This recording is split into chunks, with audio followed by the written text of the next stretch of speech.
La consultation avec notre médecin, justement, on va parler de troubles anxieux, un sujet qui vous tient à cœur, qui concerne beaucoup de personnes. Déjà, entre anxiété et stress, quelle est la différence, Marine? Oui, parce qu'on a tendance à mélanger un petit peu les deux. Alors, mais le stress, déjà, c'est une réaction innée.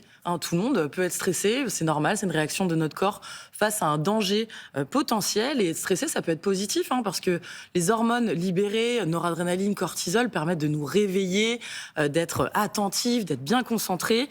Et ça nous permet évidemment de réagir vite en cas de stress et de danger. Mais si on subit du stress à répétition, ça peut avoir des conséquences néfastes sur notre santé. Et pour être clair, l'anxiété, c'est l'anticipation d'un stress potentiel à venir. Donc en fait, chez certaines personnes, cette anxiété, elle prend en fait toute la place. On anticipe, on peut paniquer en avance et on met en place des stratégies pour essayer de lutter contre les situations stressantes. Donc on peut s'isoler par exemple. Et donc quand cette anxiété elle est persistante et elle handicape notre vie quotidienne, et là on parle de troubles anxieux. Et la crise d'angoisse, parce qu'on parle beaucoup aussi de crise d'angoisse, cette petite crise qui peut monter, est-ce qu'elle en fait partie? Vous le décrivez assez bien, je ne sais pas si vous en avez déjà fait sur le plateau.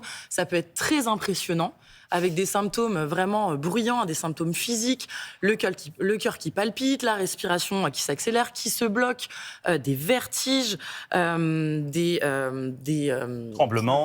tremblements, merci. Et au niveau psychologique aussi, la crise d'angoisse, c'est un surmenage et un surstress aigu que le cerveau a du mal à contrôler. Et donc, on peut avoir la peur de perdre le contrôle sur notre corps, une sensation presque de mourir, et ça amène souvent les patients à consulter aux urgences devant ces symptômes qui sont très impressionnants. D'oppression du thorax notamment, qui peut faire penser à des symptômes cardiaques aussi. Exactement. Et ça peut faire très peur, c'est vrai. Et alors on parle souvent de nature anxieuse. Est-ce qu'on est tous égaux devant l'anxiété?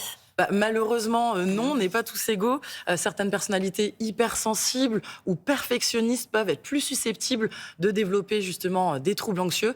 Et puis notre réaction face au stress, à l'anxiété, elle dépend aussi beaucoup de notre vécu personnel, de est-ce qu'on est entouré, est-ce qu'on est soutenu, et est-ce qu'on a déjà souffert aussi de situations particulièrement stressantes. Ça peut nous raviver en fait ces situations. Mais est-ce que c'est grave? Est-ce que ça peut être réellement néfaste pour la santé, ces troubles anxieux-là?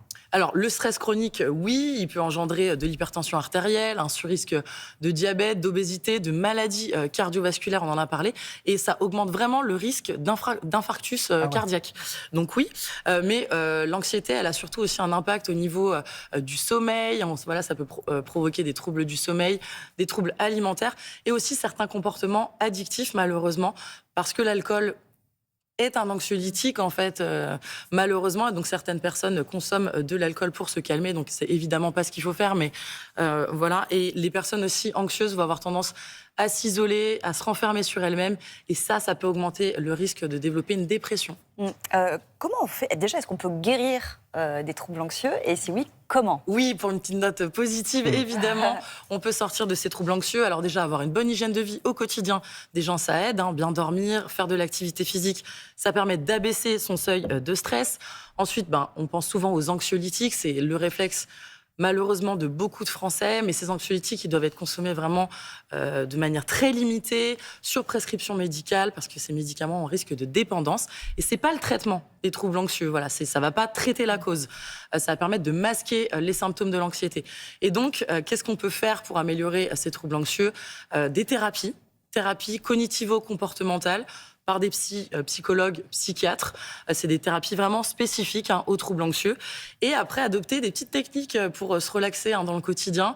Un peu de méditation, un peu de respiration. Si on a quelques secondes, on peut faire un petit exercice de respiration ensemble. Quelques secondes. Allez.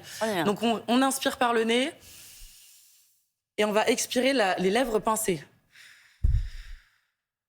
Voilà, et c'est un petit exercice qu'on va faire dans le quotidien pour se calmer. On abaisse la tension. Exactement. Merci beaucoup, Marine.